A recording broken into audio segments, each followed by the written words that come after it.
Olá, bom dia amigos e amigas do canal Dica de hoje. Meu nome é Daniel Nigri, hoje é dia 15 de abril de 2017 e vamos começando mais um vídeo do canal. Como vocês sabem, sábado é dia de vídeo de economia, de macroeconomia e hoje a gente vai completar os vídeos que nós fizemos nos últimos 2 finais de semana. Nós falamos primeiro sobre a dívida pública federal do Brasil, depois a gente falou do histórico dessa dívida, desde o período da independência do Brasil, 1824 até agora, e hoje a gente vai falar como o Brasil gasta o valor arrecadado. Então a gente vai falar do orçamento público federal brasileiro. Eu poderia falar aqui mais de 1 hora sobre orçamento público, então eu só selecionei as melhores partes. Antes da gente continuar, queria pedir a todos que acessem o site www.dicadehoje7.com e também queria dizer que eu estou muito feliz, principalmente com o desempenho de segunda e terça-feira, que a gente colocou lá um artigo falando sobre a minha estratégia no Tesouro IPCA 2045 e que deu mais de 2.500 visualizações, deu 2.832 para ser exato, e se você ainda não viu, vale muito a pena ver. Mas vamos lá, começar o vídeo de hoje. O Orçamento Público Federal. Ele é dividido basicamente em 4 partes. E aqui eu já estou mudando um pouquinho como ele é feito.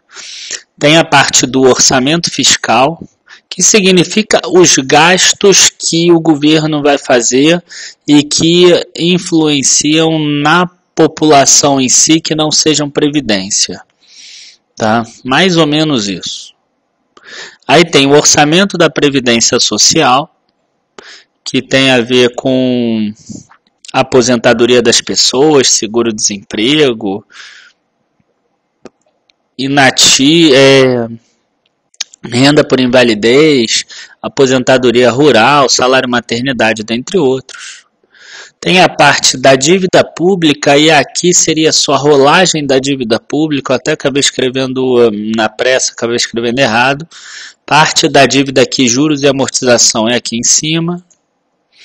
E investimentos das empresas estatais. São empresas que são controladas pelo governo e que o dinheiro que é investido não passa pela arrecadação da Receita Federal. Então é Petrobras, Eletrobras, Banco do Brasil, Caixa Econômica, só como exemplo. Tá? Vamos falar sobre o orçamento fiscal e antes de eu continuar, eu vou falar que tudo isso foi tirado do site do orçamentofederal.gov.br, que eu vou colocar aí embaixo nos comentários, que quem quiser olhar vale muito a pena. Tem lá os orçamentos de todos os anos, tá? Desde 1992, se eu não me engano. Então vale muito a pena comparar, ver como o Brasil modificou nesse período. Eu acho que é um ótimo exercício para quem gosta, principalmente. Então vamos começar aqui, orçamento fiscal. Essa aqui é a receita do orçamento fiscal. 784 bilhões 962 milhões de reais para esse ano. Isso não inclui nem rolagem de dívida, nem previdência social, tá? Só que dentro desse valor aqui, você tem uma despesa que é para pagamento da dívida pública federal. Você tem 339,1 bilhões previstos, tá? Porque juros depende muito da taxa Selic, depende de alguns outros fatores também, principalmente da taxa Selic. Então a previsão é 339 bilhões de pagamento de juros e 436 bilhões de amortização da dívida. Não inclui a rolagem da dívida, como a gente mostrou antes, é separado. Então sobraria um pouco mais de 1 trilhão para custeio das despesas primárias. E a gente vai ver essas despesas no próximo slide, mas como as despesas são bem maiores do que 1 trilhão e um pouquinho, a gente vai ver que vai ser necessário aumentar a dívida do Brasil nesse próximo ano, em 2017, não vai ter muito como fugir disso, tá? Vou pegar aqui os 3 principais ministérios em termos de despesas, são esses aqui: Ministério da Saúde, 115 bilhões, Ministério da Educação, 105 e Ministério da Defesa, 93,3 bilhões. Quero dizer que eu excluí daqui o Ministério do Desenvolvimento Agrário e Social, que é o ministério que realiza as despesas da Previdência Social. Então eu excluí esse ministério. Dentre os outros todos, a ordem é essa.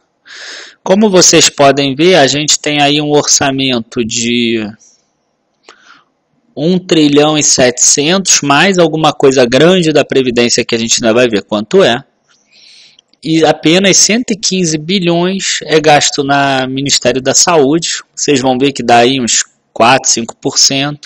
E Ministério da Educação também é a mesma coisa, 4, 5%.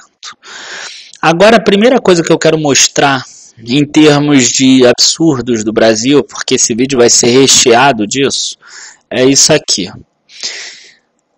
Dentro desse mesmo orçamento, a gente tem gastos que são de partes do governo, a parte toda administrativa do governo, administrativa para a gente, que são importantes, elas são necessárias, mas que, na minha opinião, elas gastam demais. Se você imaginar que o orçamento fiscal é 1 trilhão e 700 bilhões, excluindo dívida um pouco mais de 1 trilhão que sobra, a gente tem aqui um gasto na Câmara dos Deputados de 6 bilhões de reais, no Senado Federal 4 bilhões e 200 milhões, na Presidência da República 6 bilhões e meio. Em várias formas de justiça, que chama mais atenção aqui a Justiça do Trabalho, a Justiça Eleitoral e a Justiça Federal, aqui com 20 bilhões, 11 bilhões e 7 bilhões. Somando tudo isso, que eu me dei ao trabalho de somar tudo isso, a gente chega em incríveis 63 bilhões que são gastos. Isso é em torno de 60% do orçamento do Ministério da Educação ou 55% mais ou menos do orçamento do Ministério da Saúde. Tá? São importantes a Justiça Federal, a Justiça Eleitoral, a Justiça do Trabalho, a Presidência da República, a Câmara dos Deputados? São. Mas será que elas precisariam gastar tanto?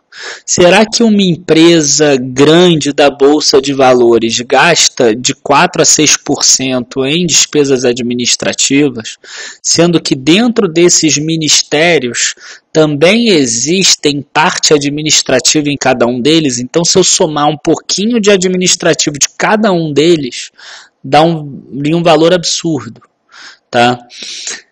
Por exemplo, o Ministério dos Esportes, se você imaginar que esporte causa menos risco de doença, causaria menos gasto, por exemplo, na saúde, tem um orçamento menor do que 1 bilhão de reais.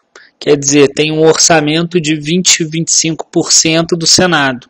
Tem um orçamento de 15% da Câmara dos Deputados ou 13% da Presidência da República. Esse é o primeiro ponto que eu quero botar aí para vocês pensarem. O segundo ponto tem a ver com a bolsa em si, e tem a ver com a minha aplicação lá em Ser Educacional. Ela cresceu muito, subiu muito nesses últimos dias, tá? Por causa de um fato relevante que eu já mostrei no vídeo de segunda-feira, mas por macroeconomia a gente também poderia chegar aqui, e é uma outra forma da gente ver como as notícias elas saem de forma maldosa. Desde o início do ano, várias mídias ficaram noticiando que o FIES estava complicado, que o governo não iria fazer mais o FIES, que talvez iam cortar pela metade. Olha só que interessante. Em 2016,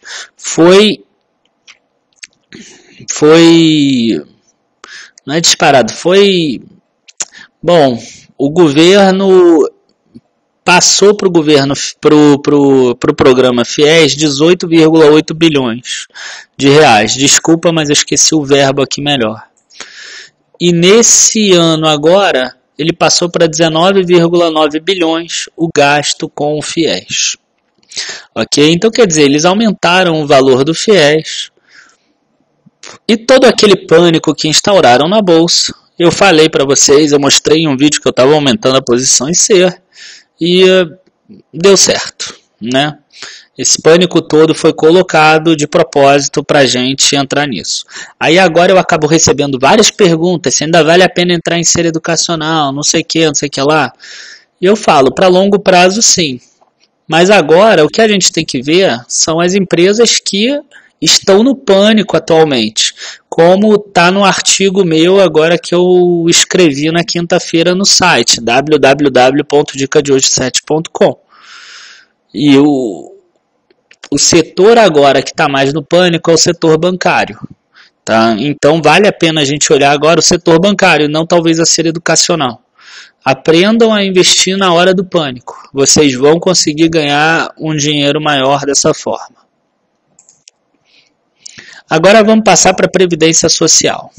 Esse aqui vai ser especial para as pessoas que falam que a Previdência Social não tem déficit.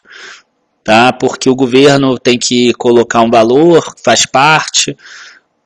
Então a gente vai ver aqui mais para frente que o governo coloca em torno de 270 bilhões para esse ano na Previdência Social.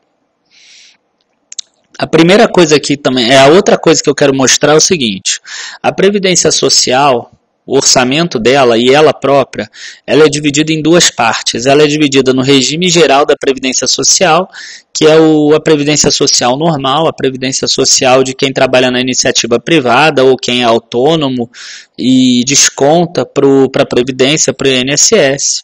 E existe o regime próprio da Previdência do servidor, que é o INSS dos servidores públicos. Ok? A gente tem aqui em cima 562 bilhões o orçamento para o regime geral da Previdência Social. E a gente tem aqui 86 bilhões serão destinados para esse regime próprio especial. Aqui a gente tem 28 milhões de trabalhadores e aqui a gente tem pouco mais de 1 milhão de trabalhadores. Então, a gente tem 28 vezes mais trabalhadores aqui e a gente tem 7 vezes mais valor aqui só. Então, o servidor público ganha em média 4 vezes mais aposentadoria do que o privado. Esse é outro ponto que, na minha visão, pelo menos, é um absurdo. Deveria haver uma isonomia entre as pessoas. Eu não acho que a pessoa que é servidora pública tem que ser melhor remunerada do que a pessoa que trabalha na iniciativa privada ou que contribui como autônomo. Ok?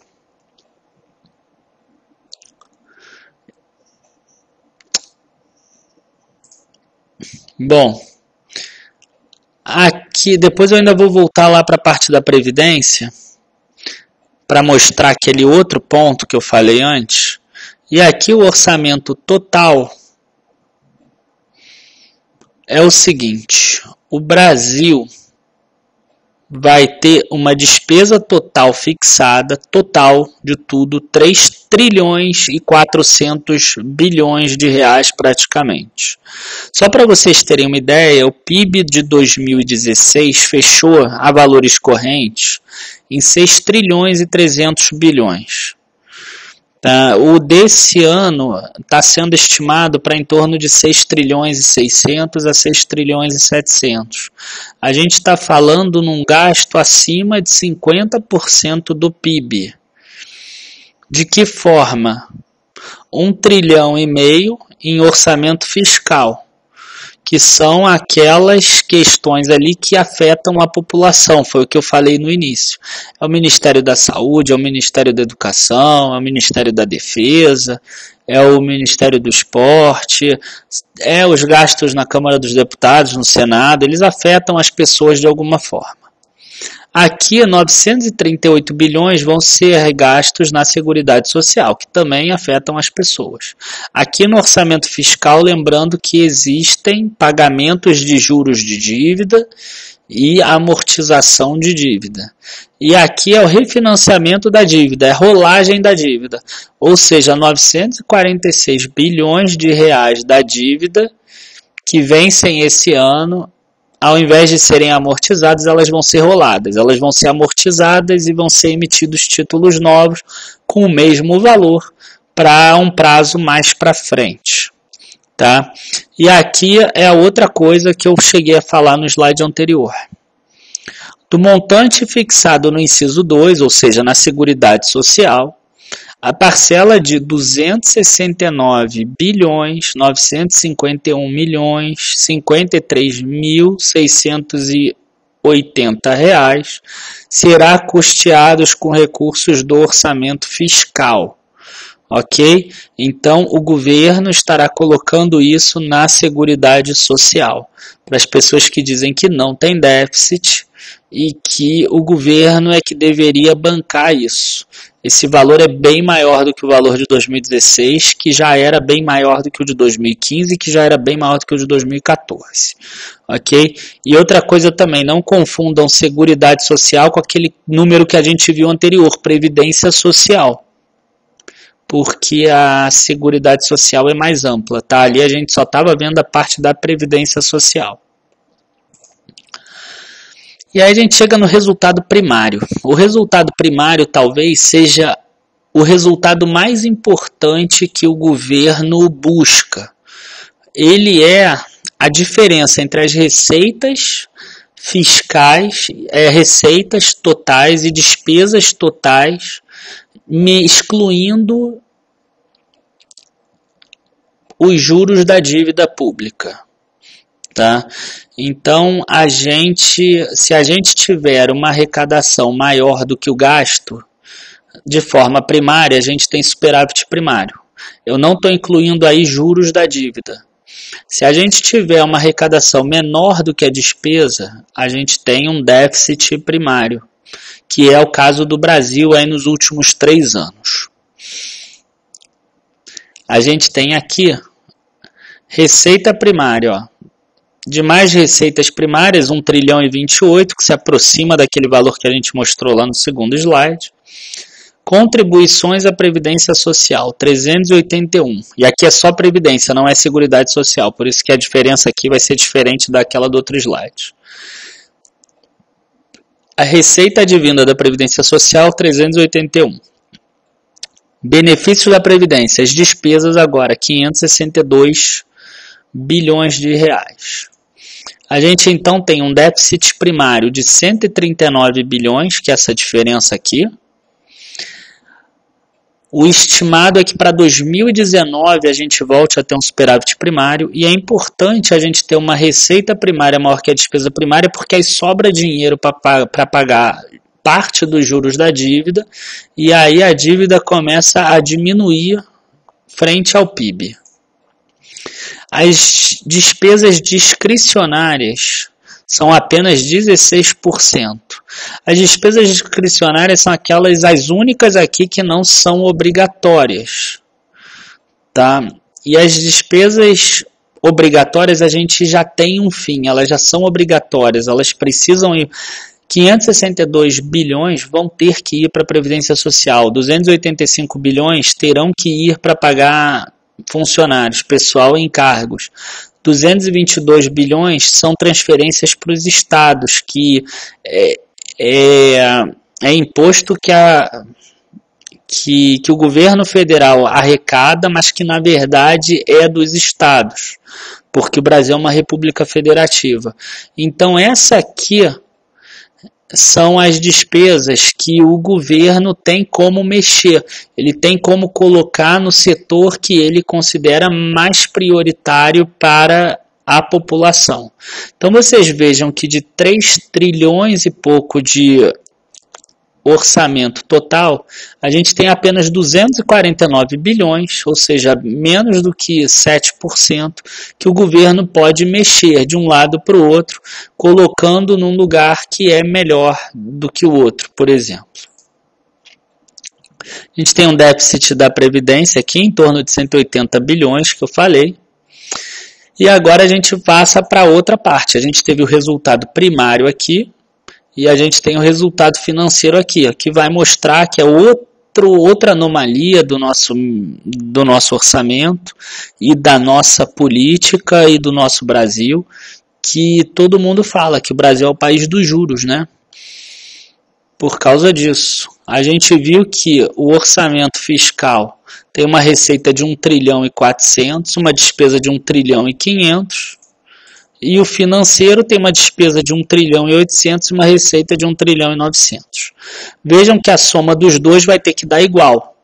Por que tem que dar igual? A gente já viu num vídeo anterior que gastos, arrecadação é igual gastos mais variação da dívida pública. Então aqui a gente tem a variação da dívida pública aqui nos demais. Quer dizer que serão emitidos novos títulos da dívida e essa dívida será aumentada. Como a gente já viu que a amortização da dívida vai ser em torno de 400 e poucos bilhões, a dívida deve ser aumentada entre 500 e poucos bilhões e 600 bilhões de reais esse ano. Com o PIB crescendo apenas 300 bilhões ou 350 bilhões, a relação dívida-PIB irá aumentar. Tá? E é outro motivo que que a gente não vê, por exemplo, melhorias na educação, na saúde, na segurança, porque muita parte do dinheiro que a gente paga vem para cá. Vem para refinanciamento da dívida, vem para emissão de novos títulos, vem para pagamento de juros, amortização de dívidas, rolagem da dívida. E a gente percebe aqui que isso aqui representa mais de 50% do orçamento total. Imagina que mais da metade do que você paga de imposto vai para essa ciranda financeira aqui. Tá? Os dados usados para a projeção também são importantes, porque se atualmente já estão valores diferentes, então a gente tem que imaginar se isso vai acontecer ou não. E eu botei aqui a projeção atual pelo Boletim Focus, e essa aqui é a projeção que o governo utilizou na hora de fazer esse orçamento que a gente está falando. Então a inflação acumulada no período de 4,8%, hoje em dia ela está em 4,09% e caindo. Isso significa que a atualização monetária da dívida do IPCA vai ser menor, o que é uma coisa boa para o orçamento. Mas, em compensação, o PIB ele significa a inflação vezes o crescimento do PIB. Então, aqui teria talvez um crescimento menor, logo uma arrecadação menor também. A taxa de juros médias 12,11 também está bem acima daquela meta da taxa Selic, 10,31%. E isso significa que o Brasil provavelmente vai pagar menos juros do que esse orçado aí de 300 e poucos bilhões de reais. A taxa de câmbio média de 3,43, aqui está 3,18, a taxa de câmbio média para o fim do período. Nesse caso, na minha visão, atrapalha a balança comercial, mas está acontecendo o contrário, a previsão dela está aumentando.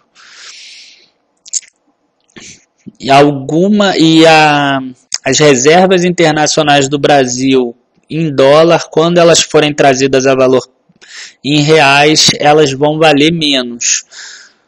Tá? E aí aumentaria, entre aspas, a dívida externa, e eu boto entre aspas aí porque a gente já viu no vídeo da semana retrasada, que é uma captação externa.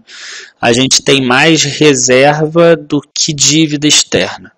Tá? E o crescimento do PIB, para finalizar, era 1,6% a projeção e agora está só em 0,4%. Então, realmente, o crescimento do PIB será bem menor do que o imaginado. 0,4 vezes 4,1 da inflação. E enquanto antes estava imaginando em torno de 6,4% e agora só deve ser 4,5% em valores correntes, tá? Em valores nominais. E só para terminar aqui, eu sei que já está meio longo, mas eu quero mostrar aqui o seguinte. Isso aqui é a variação ao longo do tempo das receitas até 2015, que tem a planilha lá, Vejam que de 2006, por exemplo, a 2011 subiu muito. De 2011 a 2015 a economia parou. Subiu bem pouco. Tá? E aí o que aconteceu? A gente sempre teve uma economia ortodoxa aqui de ter um resultado primário. Essa linha D aqui, ó, é 1997. Aqui, ó, sempre foi um resultado positivo, sempre, sempre, sempre.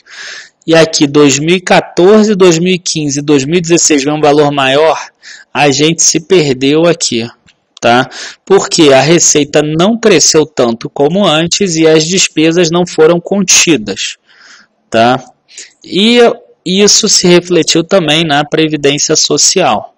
A gente viu que sempre teve um déficit, mas era um déficit que era controlado. Olha quanto tempo ficou aqui em um déficit de 20 bilhões.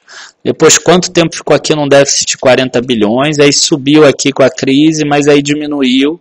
Ficou aqui na faixa de 70 bilhões um tempo e agora disparou. 90 bilhões, 130, 166. E a gente já viu agora que a Seguridade Social vai precisar colocar 280 bilhões de diferença. 260 bilhões, desculpa. Tá? E isso realmente é perigoso para a sustentabilidade do Brasil no longo prazo. Tá? A gente fechou aí mais um vídeo, desculpa pela demora, hoje ficou muito grande realmente. Não era a minha intenção, eu poderia falar muito mais. O governo ele disponibiliza aí o Orçamento Cidadão, que é muito legal, é muito fácil de ler, são 40 e poucas páginas, que é bem explicado, mostra onde vai ser feito o investimento em cada um dos ministérios, cada um dos setores, e eu achei bem interessante. Eu vou colocar o link aí embaixo e vale a pena vocês darem uma olhada também. Pedindo, como sempre, para vocês se inscreverem no canal para receber as atualizações. Aperta o sininho também. Se quiser deixar algum comentário aí embaixo, pode botar. Se for uma coisa mais pessoal, pode mandar no dicadehoje7@gmail.com. E não esqueçam de entrar lá no site www.dicadehoje7.com, que tem artigo novo hoje, tá? Queria agradecer a todos, desejar um bom final de semana no meio do feriado. Muito obrigado aí pela participação e por estar comigo aí até esse momento. Bom final de semana de novo e bons negócios na segunda. Abraços.